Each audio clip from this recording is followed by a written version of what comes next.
একের পর এক হিট ছবিতে অভিনয়ের পরও একসময় হাতে কাজ ছিল না বলিউড অভিনেতা বিবেক ওবেরয়ের। তার প্রেম জীবন নিয়েও কম সমালোচনা হয়নি। সাবেক বিশ্বসুন্দরী অভিনেত্রী ঐশ্বরিয়া রায়ের সঙ্গে তার সম্পর্কের কারণে একসময় অভিনেতা সালমান খানের বিরাগভাজন হয়ে পড়েন বিবেক।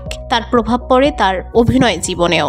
ঐশ্বরিয়াকে নিয়েই বিবেকের সঙ্গে এক সংবাদ সম্মেলনে কথা কাটাকাটি হয় সালমান খানের। সেই সময় বিবেকও জানিয়েছিলেন যে সালমান নাকি তাকে হুমকিও দিয়েছিলেন।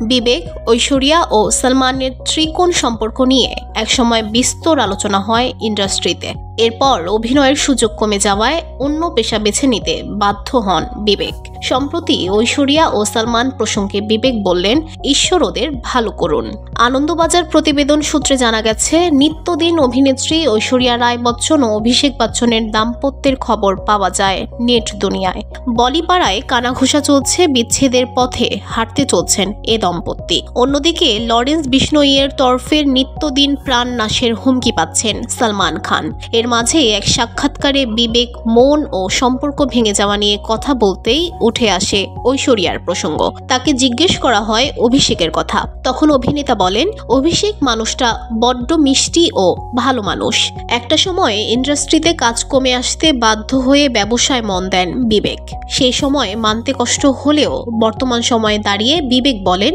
হয়তো আমার জীবনটাই মেকি হয়ে যেত যত রাজ্যের ঝুটো মানুষদের মাঝে থেকে। কেউ যদিও আমাকে দুটো বাজে কথাও বলে, আমি গায়ে মাখি না, কারণ আমার জীবনের লক্ষ্য আমার কাছে পরিষ্কার। উল্লেখ্য, 2007 সালে অভিনেতা অভিষেক বচ্চনের সঙ্গে 4 হাত এক হয় ঐশ্বরিয়ার। কিন্তু বিবেকের সঙ্গে সালমানের কলহ প্রায় সর্বজন বিদিত।